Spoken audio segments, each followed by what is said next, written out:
are dedicating to describing the ideal behavior and code of conduct between him and the community. And one of those verses is chapter 33, verse 40. مَا كَانَ مُحَمَّدٌ أَبَا أَحَدٍ مِّن رِجَالِكُمْ وَلَكِنْ رَسُولَ اللَّهِ وَخَاتَمَ النَّبِيِّينَ. That Muhammad, sallu ala Muhammad wa ali Muhammad, is not the father of any of your men. Verily, he is the messenger of God and he is the seal of prophets. And as you know, as you are familiar with, the specific reason behind the revelation of this verse was to explain the relationship between the Prophet and Zayd ibn Haritha, who was his adopted son. And so people assumed that because he was his adopted son, that he was in the place of his biological son, and that the same rules that apply between a biological son and father applied in that example. So this verse is revealed to negate that. And what some commentators have said is that although it negates the biological relationship between the Prophet and not only Zayd, but anyone else who the Prophet took care of, because the Prophet took care of multiple people in his lifetime in a very similar capacity. Scholars such as Al-Allama al-Tabrasi in Majma' al-Bayan says that this actually affirms the spiritual fatherhood of the Prophet on his nation, on his ummah. And there are a number of hadith that speak to this effect. One of those ahadith, the Prophet tells Imam Ali alayhi salam, Ya Ali, ana wa anta abawa hadihi al-ummah. You and I are the two fathers of this nation. Not the biological fathers, but the spiritual fathers of this nation. And one thing that we're missing in the world today, one thing that we are lacking in this world, in our society, in our country, in our community, are not the amount of biological fathers. They are the spiritual fathers and the emotional fathers. If you go to the penitentiaries today and you do an audit, you'd realize that most of the people that occupy the penitentiaries are people who maybe they had they had to have had a biological father, but maybe that biological father was not present in their life, but maybe the biological father was present, but emotionally was not there, spiritually was not there, mentally was not there, was not present. And so that's something that we really struggle with. And fatherhood is just another type of leadership. See, leadership comes in many different styles and many different forms. Fatherhood is one of the greatest forms of leadership. Now, since we are in the days where we are commemorating the life of Rasulullah sallallahu alaihi wasallam, I'd like to shed light upon his character and his role in the Muslim community. And there's something that I came across recently, and as I was reading this, I began to instantly think about Rasulullah. Because Rasulullah for us was the greatest leader to have ever lived on the face of this earth, to have walked this earth, to have led people. And this concept, it's called the 7 C's, 7 words that begin with the level C, and these words are attributes of great leadership, what great leadership is. And so the 7 C's, just very quickly, is culture, contagious, consistent, communication, connection, commitment, and care. And I'm sure you can think of a lot more, such as character, such as coaching, different C's, right? And then there's the other form of C's, which is criticizing, condemning, complaining, contending, comparing. Seems that all the good words start with C, right? But as I was reading this, I began to think about Rasulullah sallallahu alaihi wasallam and the type of his leadership style. So I'll go through them sort of one by one, but kind of skim through them. And number 1, a great attribute of leadership is culture. When you're bringing people together, to make sure that the culture is right. And really the closest approximation of the word culture in Arabic is thaqafa. When you say that someone is muthaqqaf, that means that he or she is someone that is cultured. Not just educated, not just has facts and information, but is also well cultured as well. And when the Quran describes the Prophet in Surah Al-Jumu'ah, it says that his mission, it describes his mission as not just teaching people facts, not just teaching people information, but also teaching them wisdom and changing the culture of the people. وَيُعَلِّمُهُمُ الْكِتَابَ وَالْحِكْمَةِ. So not only just kitab, which represents knowledge, what comes from revelation, but also hikmah, how to arrange that knowledge properly. You see, there's two things. There's information, facts, and then there's, which is knowledge, and then there's also wisdom. So there's a difference between the two, and the example that I've heard and the example that I like to share is that, knowledge is knowing that tomato is a fruit, but wisdom is not putting tomato in a fruit salad. Unless you're a vegan and, they do all sorts of stuff these days, right? No offense to them. But, so culture, and culture refers to the shared goals, the shared purpose, the shared beliefs, and the shared value system, maintaining that as one. And that was the real task of Rasulullah sallallahu alaihi wasallam.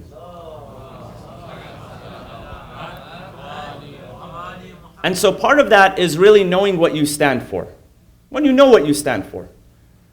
And the Prophet was that type of person that he knew what he stood for from day one. And that's why when they said, what is it that you want in order to give up this, like name your price. What do you want in order to give up this mission? You want money? Do you want women?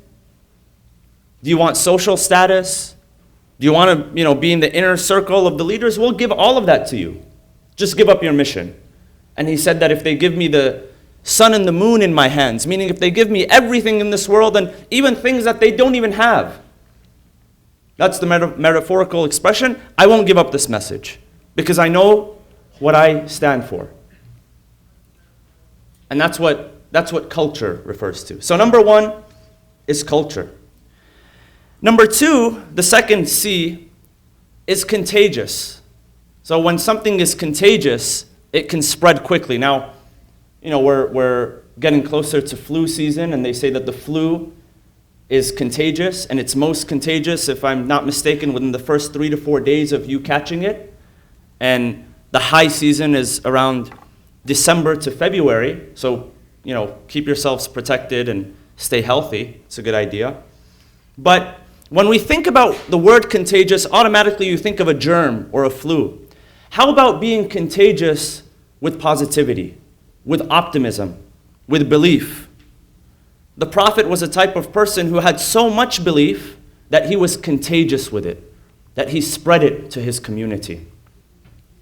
And there's a number of examples of great history, of great leadership in history, of how belief became contagious. When they describe Steve Jobs, if you've had a chance to read the biography that came out, they say that something that comes up is a phrase called the reality distortion field. And that was used first in 1981 by one of the C-level executives who had worked with Steve Jobs on the Apple Macintosh project. And he says that one of the gifts that Steve Jobs had was this reality distortion field. And originally that phrase comes from Star Trek. So if there are any Trekkies out there, you'd be familiar with this. When they get to this planet and there's a group of aliens, and these aliens are able to create a reality through sheer mental force, just by thinking about it. So it's called the reality distortion, because you're distorting reality. They say that he was sort of able to do the same thing, and he was able to inspire his team members to complete a task and to complete a project, even though they were the ones that were working on it. They had the facts. If you've ever worked in project management, or if you're part of a team and you look at all the information that you have, you look at the resources, and then you look at the deadline, and you start to sweat because you realize that I'm not going to reach this deadline. Well, he had so much belief in them that they could reach the deadline that they would most of the time reach the deadline. Not because of their own belief, but because of his belief. That's how strong his belief was. Called the reality distortion field. And there's a prime example from that, from the life of Rasulullah sallallahu alaihi wasallam.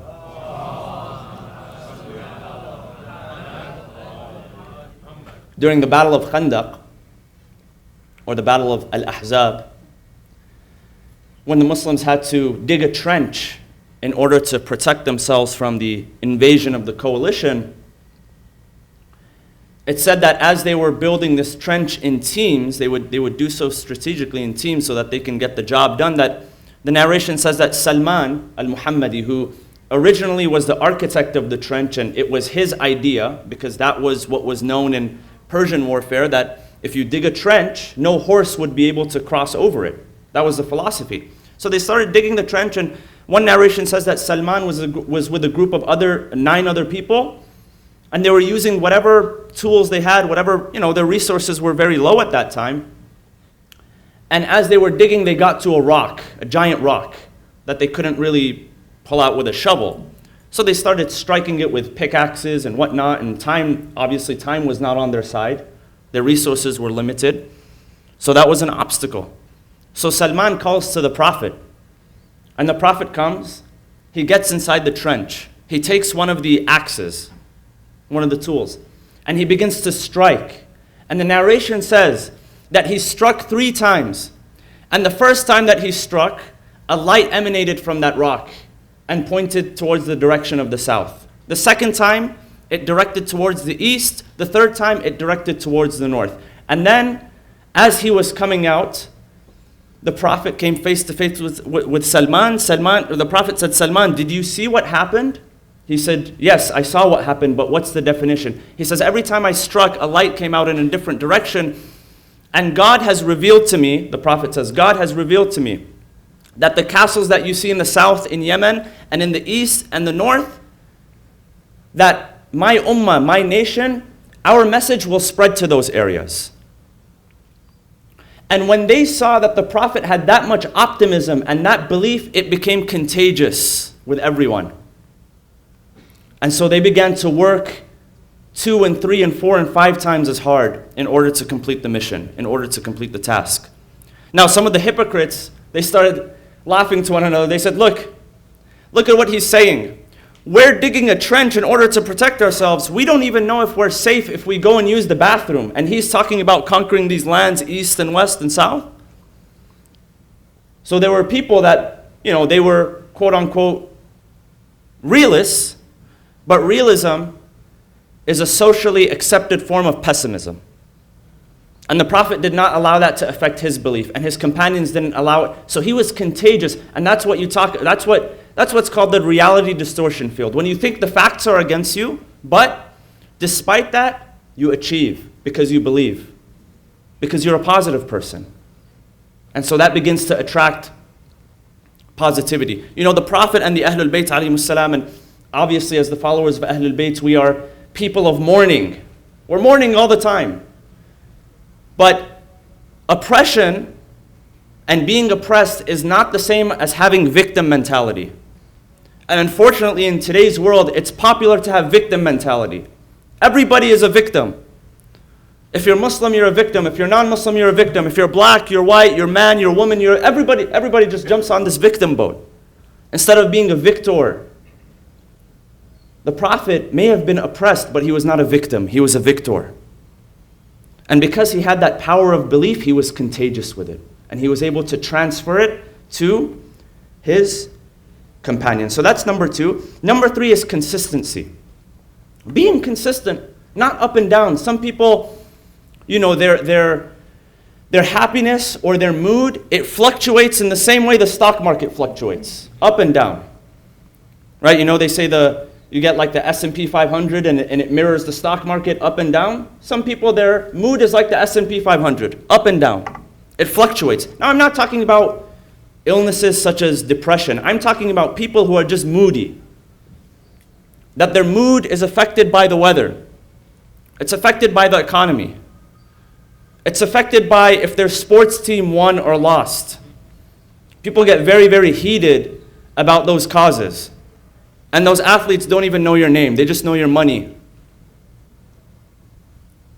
And instead of going out and fighting the right causes, we become obsessed with all these wrong causes. I'm not saying don't follow sports. I follow sports myself. But what are you standing up for? Stand up for the right things in your life. So consistency. And part of consistency is constant improvement. You make a commitment to improve yourself always.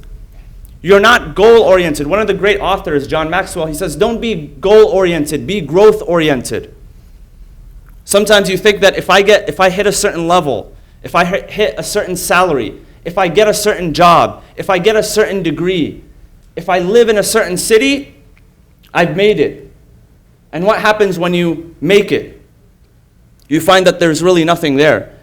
Because our true happiness and our success comes from constant development, consistent development. And sometimes when we gain these small successes, we tend to read our own press clippings. And Rasulullah sallallahu alaihi wasallam taught his companions well in that regard. When they were coming back from battle, and they had achieved a minor victory in battle. And so he turned to them and he said that this was the lesser jihad. It was the lesser struggle. Now begins the greater struggle, which is the struggle against yourself. So some people are really good at carrying the sword out into the battlefield, but when it comes to their own home, it's in shambles. It's in a mess. So this is number 3, consistency. Number 4 is communication. Being able to communicate. One of the ways that Allah subhanahu wa ta'ala describes the prophets in the Quran, he says, Bismillah ar-Rahman ar-Rahim, وَمَا أَرْسَلْنَا مِن رَسُولٍ إِلَّا بِلِسَانِ قَوْمِهِ. We have not sent a messenger except in the language of his people. Meaning to speak in the language of his people. You may be highly educated. Sometimes I come across people, and this happens in the academic world if you have experience in graduate studies, where your professor is a quadruple PhD, but can't get the message across. Because of a lack of communication. And communication really has nothing to do with how many degrees you have. Some people are the greatest communicators and they're high school dropouts. I'm not saying become a high school dropout, but learn the skills of how to communicate and articulate your words properly. And when you look at Rasulullah sallallahu alaihi wasallam, it's enough that his student was Amir al-Mu'mineen, Imam Ali alayhi salam. The peak of eloquence, Nahjul Balagha, the greatest communicator. So, knowing how to communicate and communicating the things that are important. There's a description of the Prophet in the book Uyun Akhbar al-Rida, which is a compilation of narrations narrated from our 8th Imam, Al-Imam Ali ibn Musa Rida alayhi salam, in which Hind ibn Abi Hala, who was the nephew of Rasulullah, the nephew of Khadija, who came into the home of Rasulullah when the Prophet married Khadija, he spent a lot of time with the Prophet. So there's a narration where he describes how the Prophet was. He says, neither did he talk too much, nor did he talk too little. He communicated what he needed to communicate, and that's it. Effective communication. And that takes time. Communicating, it takes a lot of time, and it takes intentionality. One of the narrations says that Jabir ibn Abdullah al-Ansari, one of the great companions. In fact, during the days of Arba'in, we mentioned Jabir as one of the people who visited the grave of Imam Hussein alayhi salam with Al-Imam Zain al-Abidin. This was a young man who grew up around the Ahlul Bayt, whose father had fought in pretty much, many of the battles alongside Rasulullah, and then in the Battle of Uhud he passed away. And Jabir was a young man, he became orphaned, and he had a bunch of sisters. And because the father had passed away with a lot of debt, Rasulullah had become intentional about communicating with him on a regular basis. And he would ask him, what are you doing about the debt? Can I help you relieve some of this debt? And in the end, the Prophet helped him relieve the debt. But he narrates later in life, and we know that he lived a very long life, to where he even met the fifth Imam, Al-Imam Al-Baqir. Some narrations say Al-Imam Al-Sadiq alayhi salam. So very, very long life, to where he says, I remember when my father passed away, how Rasulullah sat with me. He set aside, not in front of it, he sat with me one-on-one, and he would speak to me. He would communicate with me. So communication, we have connection, and we live in a world where people are connected on social media, but disconnected in person. I was speaking to a gentleman yesterday, and he was telling me that in his phone he has 5,000 contacts, which is pretty interesting. I was thinking in my head, how many of them are you actually connected to? And this was a good guy, not someone who just racks up numbers. He was an attorney, for you attorneys out there. But connection, being a connected person, right? Just not to not be on social media, but to make sure that you spend time in having personal connections with people. Number 6 is commitment. Being a person of commitment, not just involved, but committed.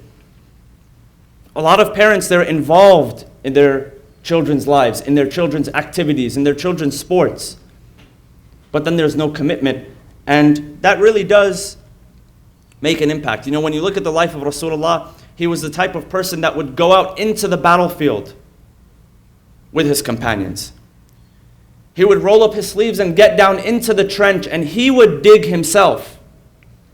He would pick up the bricks and he would build the building of the masjid himself. And he wouldn't let any title or any status get in his way. And that's because he was a committed person. He was a servant of the people. And according to his famous narration, he says, Sayyidul Qawmi khadimuhum. A master, a true master of a people is not the guy that's sitting in the top office that has his own elevator that nobody gets to see or say hello to. It's the person who's out there in the trenches with the people side by side. Sayyidul Qawmi khadimuhum. It's their khadim, their servants. And number 7, and this is the last one, is to care for people. When you begin to care for people, truly have concern for them, you begin to create magic in their lives. And this is how he is described in the Quran. He is described, and of course, during the sermon, Al-Khutbah Al-Fadakiyya, which is a sermon spoken by Lady Fatima Zahra alayhi salam, she quotes this verse, that he is described as a person who لَقَدْ جَاءَكُمْ رَسُولٌ مِنْ أَنفُسِكُمْ عَزِيزٌ عَلَيْهِ مَا عَنِتْتُمْ حَرِيصٌ عَلَيْكُمْ بِالْمُؤْمِنِينَ رَؤُوفٌ رَحِيمٌ. That there is a messenger who has emerged from amongst you, who is troubled by what you suffer. When you suffer, he suffers. He is solicitous, meaning that he is concerned for your well-being. Not a person who doesn't care and is not connected. And he is kind and merciful towards you.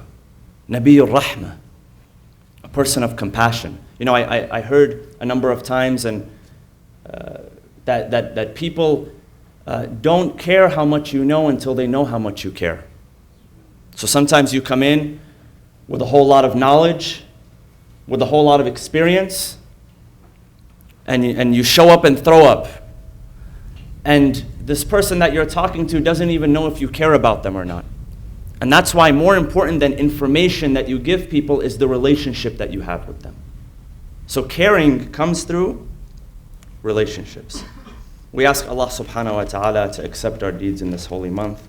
We ask Allah subhanahu wa ta'ala to allow us to be counted amongst the ummah of Rasulullah. We ask Allah subhanahu wa ta'ala that He amplifies our rewards in these holy months. Bismillah ar-Rahman ar-Rahim. Wal asri inna al-insana lafi khusr illa alladhina amanu wa amilu as-salihat wa tawasaw bil haqqi wa tawasaw bis sabr. Sallu ala Muhammad wa ali Muhammad.